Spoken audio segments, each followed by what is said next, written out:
नमस्कार दोस्तों, मैं प्रभात वाली आप सभी का हार्दिक स्वागत और अभिनंदन करता हूं। दोस्तों हम लोग पुलिस और पटवार के लिए कंप्यूटर का एक टेस्ट पेपर स्टार्ट कर रहे हैं। उसमें पटवारी के एग्जाम में 15 क्वेश्चन आते हैं जो 2 नंबर का एक सवाल होता है और राजस्थान पुलिस में 30 प्रश्न आएंगे जो कुल मिलाकर 15 नंबर का होगा। दोस्तों पटवार में 30 प्रश्न की बजाय 15 प्रश्न होंगे और पुलिस में 30 नंबर की बजाय 15 नंबर होंगे, बस दोनों में रिवर्स काम है। तो आइए दोस्तों, पहला टेस्ट का पहला सवाल हम लोग देखते हैं। प्रश्न को थोड़ा ध्यान से पढ़िएगा। आंसर साथ के साथ मैंने लगाकर दे रखा है। आगे धीरे धीरे जैसे टेस्ट बढ़ते जाएंगे तो आंसर्स नहीं होंगे, आपको पहले चूज करना होगा। कंप्यूट शब्द कौन सी भाषा का शब्द है? और दोस्तों कंप्यूट शब्द का मतलब क्या है, पहले हम ये डिस्कशन करते हैं, उसके बाद थोड़ा आगे बढ़ेंगे। दोस्तों कंप्यूटर शब्द एक शब्द से बना है और वो शब्द है कंप्यूट। और कंप्यूटर का अर्थ होता है संगणक और कंप्यूट का अर्थ होता है गणना करना। दोस्तों कंप्यूट शब्द अंग्रेजी भाषा का शब्द है और इस कंप्यूट शब्द से ही कंप्यूटर शब्द बना है। तो इस प्रश्न का सही जवाब होगा अंग्रेजी भाषा। चलिए साथियों अगले प्रश्न की ओर बढ़ते हैं। अगला प्रश्न है, कीबोर्ड के नंबर पैड पर कितने बटन होते हैं? देखने से पता चल रहा होगा कि कीबोर्ड के दाईं ओर एक नंबर पैड होता है जिस पर कुल बटन की संख्या 10 होती है, लेकिन 10 नहीं होती दोस्तों, 0 से लेकर 9 तक 10 तो नंबर बटन हो गए। उसके अलावा 4 बटन होते हैं, plus minus multiply divide, total 14 button ये हो गए। एक एंटर का होता है, एक डिलीट का होता है और एक खुद ब खुद नमलोक का होता है। इसलिए कीबोर्ड के नंबर पैड पर कुल बटन की जो संख्या होती है दोस्तों वो 17 होती है। चलिए अगले प्रश्न की ओर बढ़ते हैं। एनकोडिंग डिकोडिंग का कार्य करता है। दोस्तों एनकोडिंग डिकोडिंग की अगर अपन बात करें तो रीजनिंग में आप लोगों ने एनकोडिंग डिकोडिंग के बारे में बात की होगी, देखा होगा। लेकिन यहाँ पर जो एनकोडिंग डिकोडिंग का मतलब है वो क्या है, सुनो। जो हम कंप्यूटर में इनपुट करते हैं, क्या उसे डायरेक्ट कंप्यूटर समझता है क्या? कुछ डिवाइस होते हैं जो इलेक्ट्रॉनिक प्लस में उसे चेंज कर देते हैं, लेकिन हमारा जो सीयू होता है उस जर्नल फॉर्मेट को, इलेक्ट्रॉनिक फॉर्मेट को 0-1 में कन्वर्ट करता है। देन सीपीयू उस पर प्रोसेस कर देता है। प्रोसेस करने के बाद आउटपुट डिवाइस के पास जो इंफॉर्मेशन जाती है वो 0-1 में होती है। उसे वापस कह दें यूजर की लैंग्वेज में चेंज करना होता है। ये काम करता है आपका सीयू यानी कंट्रोल यूनिट, यानी एनकोडिंग और डिकोडिंग का काम करने का जो कार्य करता है वो होता है कंट्रोल यूनिट। दोस्तों एएलयू अर्थमेटिक लॉजिक यूनिट, जो एएलयू होता है वो गणितीय काम करता है, प्लस माइनस मल्टीप्लाई डिवाइड, ये सभी के सभी एएलयू के कार्य हैं। मॉनिटर दोस्तों एक आउटपुट डिवाइस होता है जो आपको आउटपुट प्रदान करने की या आउटपुट प्रदान करता है। साथ ही साथ हम बात करें, मॉनिटर सॉफ्ट कॉपी आउटपुट देता है, यानी ऐसा आउटपुट जिसे हम लोग स्क्रीन पर देख सकते हैं। कंप्यूटर बंद करने के बाद मॉनिटर का आउटपुट हमें दिखाई नहीं देता है। चलिए आगे बढ़ते हैं अगले प्रश्न की ओर। प्रश्न नंबर 4,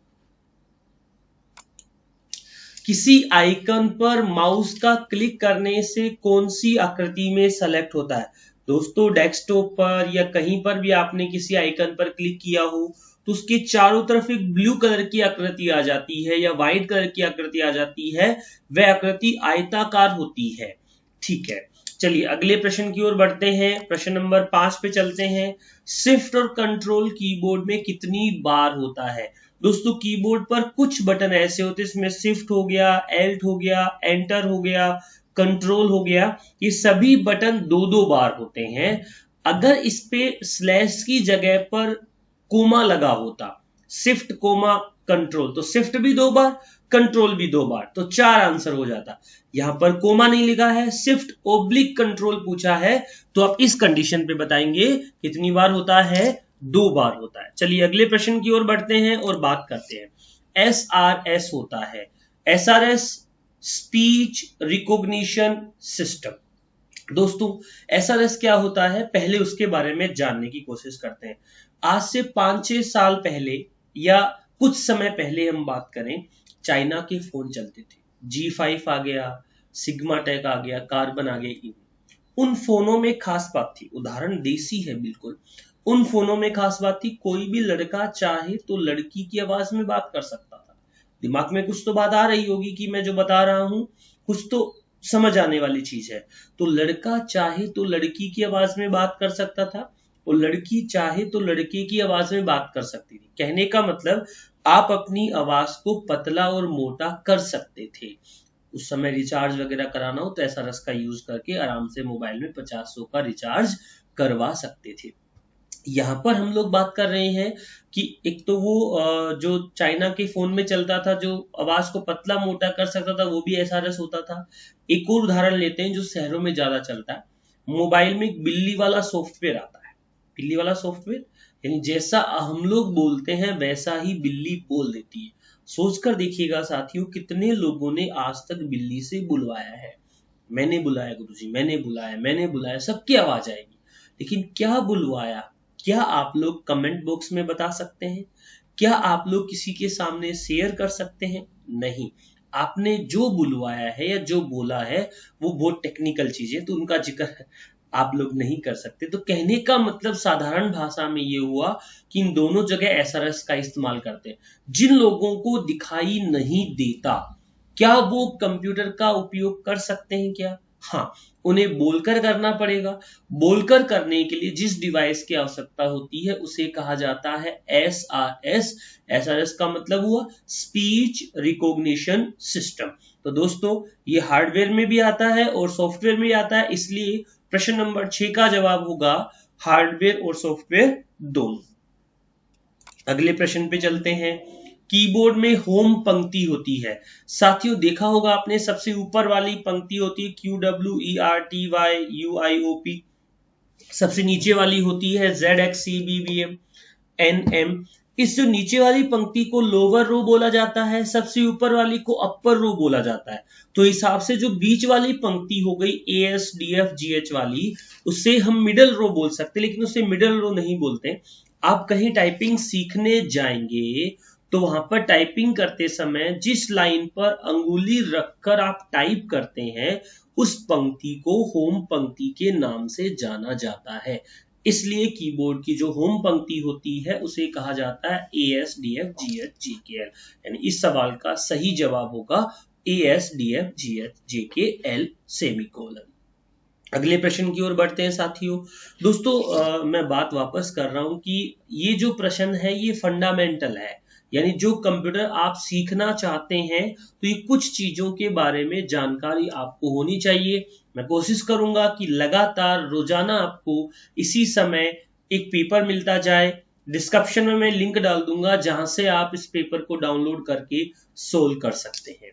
चलिए अगले प्रश्न की ओर बढ़ते हैं। वह डिवाइस जो कीबोर्ड के विपरीत कार्य करता है।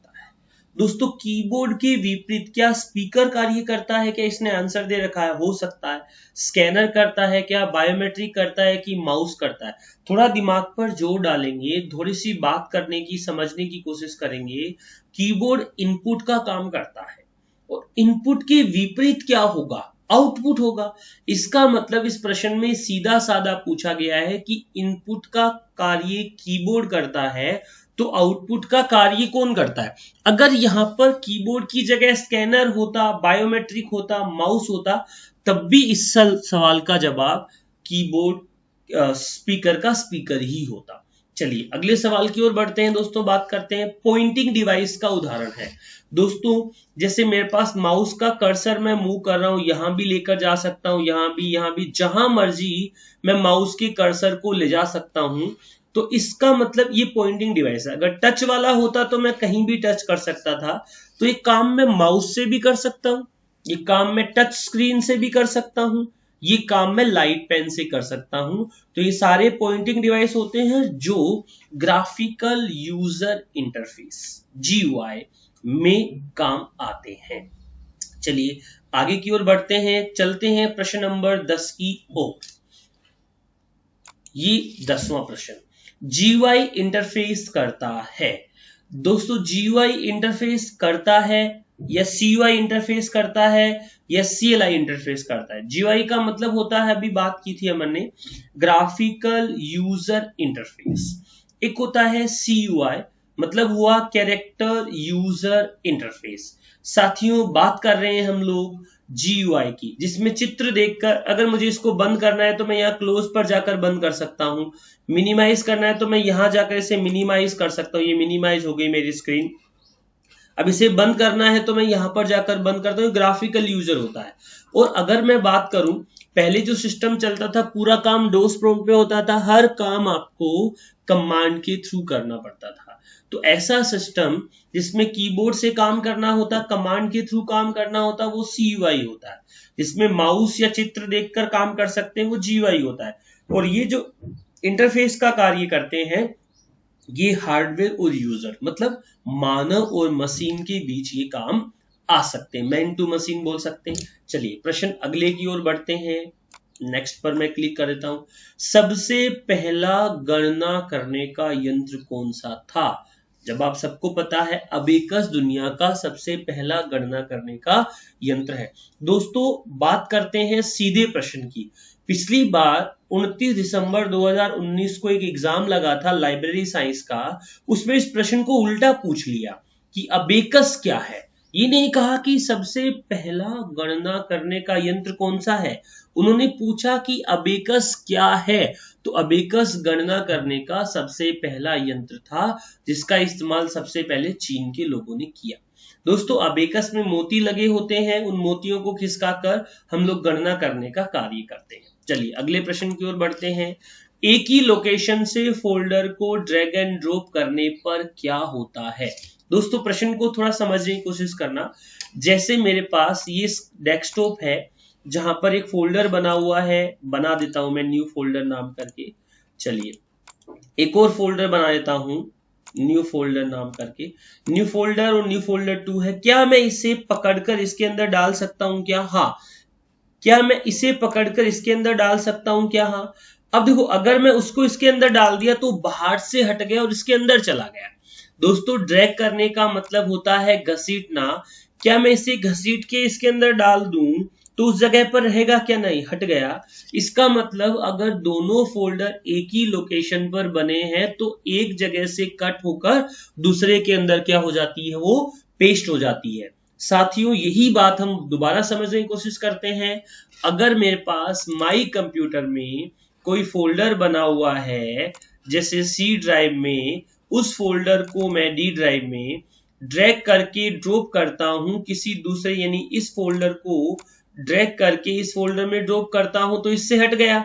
क्या मैं इस फोल्डर को ड्रैग करके डेस्कटॉप के किसी न्यू फोल्डर में कर सकता हूं? देखो इसमें कर रहा हूं मैं।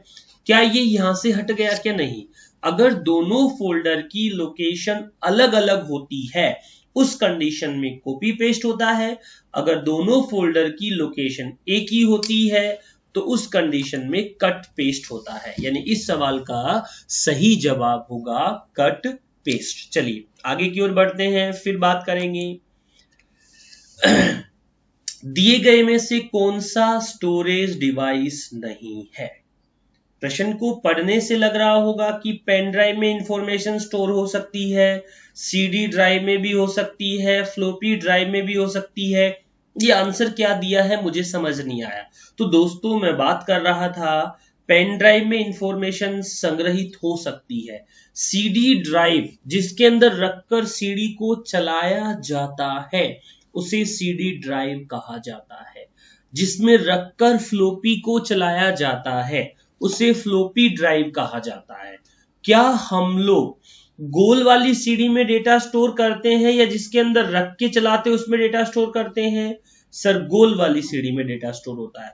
तो गोल वाली सीडी में ही डेटा स्टोर हो सकता है जहां पर सूचनाएं रखी जाती है। इसका मतलब हुआ इस सवाल का जवाब होगा जिसमें सूचनाएं नहीं रखी जा सकती, वो एक हो जाएगा CD ड्राइव, दूसरा हो जाएगा फ्लोपी ड्राइव और तीसरा हो जाएगा DVD ड्राइव। यानी इसका आंसर बन जाएगा BCD। यानी इन तीनों में सूचनाएं संग्रहित नहीं की जा सकती।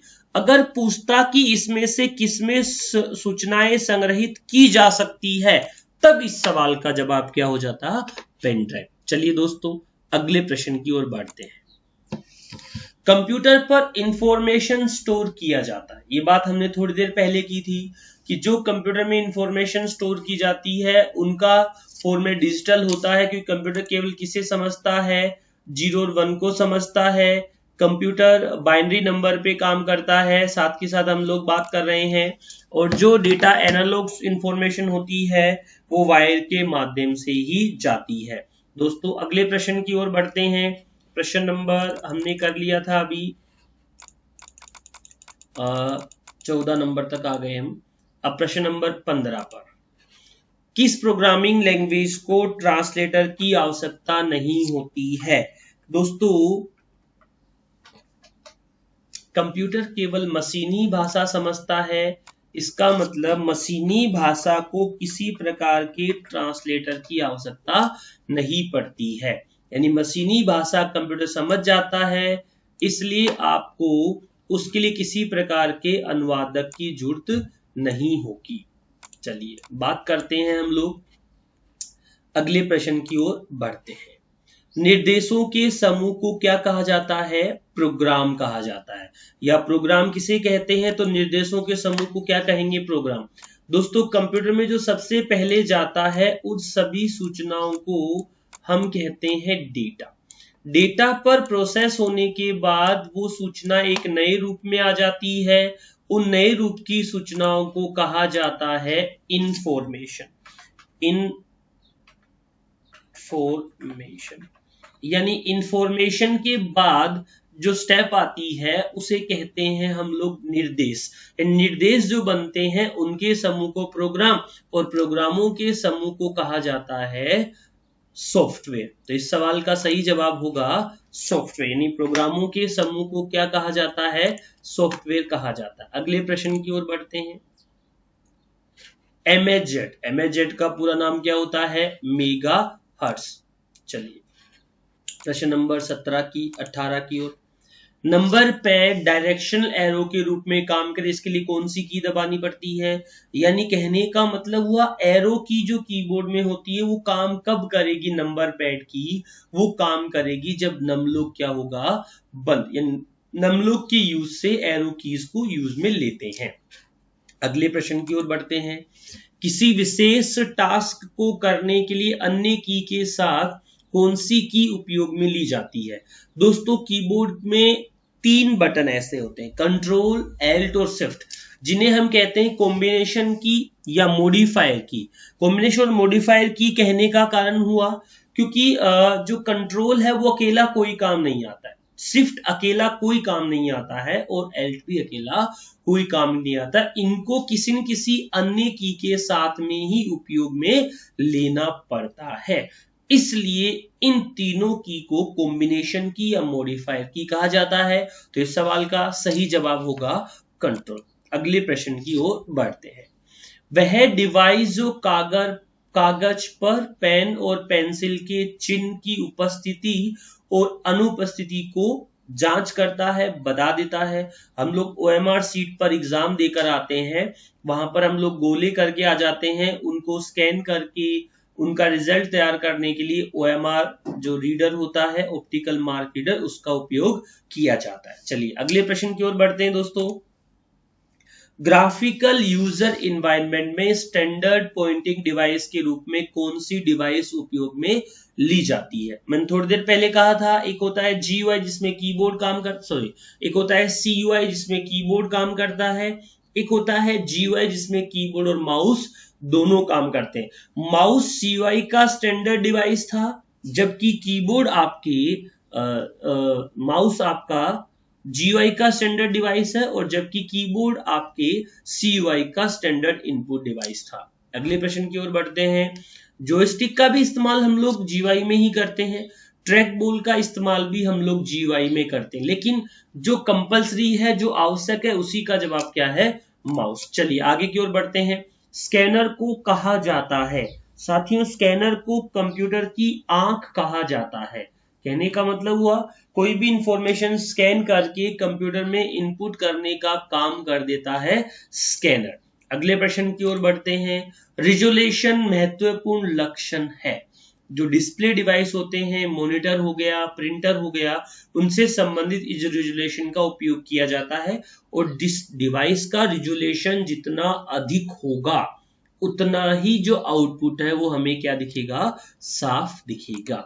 चलिए, वॉइस डेटा को शब्दों के रूप में इंटरप्रेट करने का कार्य कौन कर सकता है? हमने थोड़ी देर पहले बात की थी कि स्पीच जो रिकॉग्निशन सॉफ्टवेयर होता है वो हार्डवेयर सॉफ्टवेयर दोनों में आता है, तो ये दोनों काम कर सकता है। सवाल का जवाब होगा 1 और 3 दोनों। अगले प्रश्न की ओर बढ़ते हैं। मॉनिटर पर नजर आने वाले आउटपुट को कहा जाता है। हमने कहा था कि ऐसा आउटपुट जिसे कंप्यूटर में सेव कर सकते हैं, जो हमें स्क्रीन पर दिखाई देता है या अस्थायी होता है, उस आउटपुट को सॉफ्ट कॉपी कहा जाता है। और जो स्थायी और परमानेंट आउटपुट होता है उसे कहा जाता है हार्ड कॉपी। तो मॉनिटर पर आउटपुट जो दिखता है वो परमानेंट नहीं होता है। प्रिंटर से जो प्रिंट होता है वो आउटपुट परमानेंट होता है, इसलिए प्रिंटर वाले आउटपुट को हम स्थायी बोलते हैं और मॉनिटर वाले आउटपुट को अस्थायी बोलते हैं। तो इस सवाल का सही जवाब होगा सॉफ्ट कॉपी। अगले प्रश्न की ओर बढ़ते हैं। कंप्यूटर सिस्टम में शामिल होते हैं इनपुट उपकरण भी होते हैं, मेमोरी भी होते हैं और एप्लीकेशन। दोस्तों एक बार की बात बताता हूँ, जब क्लास में सबसे पहले मैंने पढ़ाना शुरू किया 2009-10 में, तो मैंने बच्चों को सबसे पहले पूछा कि आप लैब में गए हो, आपने कंप्यूटर देखा है, तो बताओ उसमें कंप्यूटर कौन सा होता है। तो एक बच्चा बोला जो टीवी जैसा दिखता है वो होता है सर। एक ऐसे बोला कि जो सीपीयू का डब्बा रखा होता है वो होता है। क्लास में बहुत सारे लोगों का ये जवाब मुझे मिला, लेकिन साथियों ना तो डब्बा कंप्यूटर होता है, ना ही जो टीवी जैसा दिखता है वो कंप्यूटर होता है। वो सारे के सारे पार्ट मिलकर ही कंप्यूटर सिस्टम का निर्माण करते हैं। जो डब्बा होता है उसे प्रोसेसर कहा जाता है, प्रोसेस करने का काम करता है। उसी के अंदर मेमोरी से संबंधित उपकरण लगे होते हैं। और जो कीबोर्ड होता है, माउस होता है, वो इनपुट का काम करता है। और जो आपका मॉनिटर दिखाई देता है वो आउटपुट का काम करता है। चलिए अगले प्रश्न की ओर बढ़ते हैं। प्रश्न नंबर 27। निम्न में से इनपुट उपकरण के उदाहरण है। दोस्तों ये ऐसे प्रश्न लगभग पेपरों में बनते हैं। कुछ बीच में एक आउटपुट का नाम डाल देते हैं, या 2 या 3 इनपुट होता है उनके साथ एक दोनों वाला होता है। इस प्रकार के प्रश्न हम लोगों से पूछ लेते हैं। तो यहाँ पर जितने भी डिवाइस मुझे track ball, touch pad, microphone, ये इनपुट का काम करने वाले हैं। कीबोर्ड, माउस, जॉयस्टिक ये भी इनपुट का काम करने वाले हैं। स्कैनर, वेबकैम और सेंसर, ये जैसे मोबाइल के ऊपर आता है वैसे ये भी इनपुट का काम करने वाला है। तो आंसर आएगा ऑल ऑफ दिस। चलिए दोस्तों अगले प्रश्न की ओर बढ़ते हैं। हमारे पेपर में कुल प्रश्नों की संख्या 30 होगी दोस्तों। आज के बाद रोजाना इसी समय मैं एक वीडियो डालूंगा जो इनका सॉल्यूशन होगा। टेस्ट सीरीज अगर आप ज्वाइन करना चाहते हो तो एकलव्य कंप्यूटर्स के नाम से ऐप है, जिसे आप डाउनलोड करके रोजाना टेस्ट दे सकते हैं, जिनका सॉल्यूशन मैं आपको इसी प्रकार वीडियो लेक्चर में करवाता रहूंगा। दोस्तों आप कमेंट करके बताते रहिएगा कि आपको वीडियो कैसा लगा, क्या हम लोग इन वीडियो लेक्चर में इम्प्रूव कर सकते हैं। चलिए थ्योरी क्लास का सेशन भी धीरे धीरे हम लोग स्टार्ट करेंगे, जो आपको ऐप पर और साथ के साथ यूट्यूब चैनल पर मिलता रहेगा। दोस्तों इनमें से कौन सा आउटपुट उपकरण का उदाहरण नहीं है? मॉनिटर आउटपुट का काम करता है, प्रिंटर करता है, प्लॉटर करता है, हेडफोन दोनों में काम आता है, स्पीकर आउटपुट का काम करता है, टच स्क्रीन भी दोनों का काम कर सकता है, प्रोजेक्टर आउटपुट का काम करता है। मदरबोर्ड और सीपीयू आउटपुट से संबंधित नहीं है, ये दोनों प्रोसेस का काम करते हैं। दोस्तों अगले प्रश्न की ओर बढ़ते हैं। प्रश्न नंबर 29। इनमें से कौन सा इनपुट आउटपुट उपकरण है? DVD, CD, pen drive. ये स्टोरेज का काम करते हैं। टेक्निकली ये इनपुट आउटपुट नहीं है, ये स्टोर का काम करते हैं। डिजिटल कैमरा और टच स्क्रीन। दोस्तों डिजिटल कैमरे की बात करते हैं, वेब कैमरा नहीं है, डिजिटल कैमरा है। वेब कैमरा केवल इनपुट का काम करता है। डिजिटल कैमरा जो आजकल आप लोग इस्तेमाल करते हैं, जिसके पीछे एलईडी भी लगी आती है। मोडेम और fax machine. Modem analog signal को डिजिटल सिग्नल में बदलता है और डिजिटल को एनालॉग में बदलता है। दोस्तों लाइब्रेरी साइंस का जो एग्जाम लगा था उसमें प्रश्न पूछा गया था कि एनालॉग को डिजिटल और डिजिटल को एनालॉग में बदलने का काम कौन करता है? तो मोडेम आपका ये काम कर देता है। फैक्स भेजने और फैक्स प्राप्त करने के लिए फैक्स मशीन का उपयोग किया जाता है। अगला और इस टेस्ट का अंतिम प्रश्न। इनमें से कौन सा पॉइंटिंग उपकरण का उदाहरण है? ये सभी के सभी पॉइंटिंग है। Mouse, trackball, joystick, touchpad, track point, graphic tablet, touch screen, इन सभी को हम लोग पॉइंटिंग डिवाइस के नाम जानते हैं। जहां मैं कर्सर घुमा रहा हूं ये इन सबसे घूम सकता है। दोस्तों, आज की पेपर सॉल्यूशन में इतनी ही हम लोग बात करेंगे। कैसा लगा आपको ये पैटर्न? किस प्रकार से आपको प्रश्नों में दिक्कत आई? कौन सा प्रश्न आपको अच्छे से समझ आया? आप जो भी जानकारी मेरे साथ शेयर कर सकते हैं, कमेंट करके बताइए। धन्यवाद। Thank you.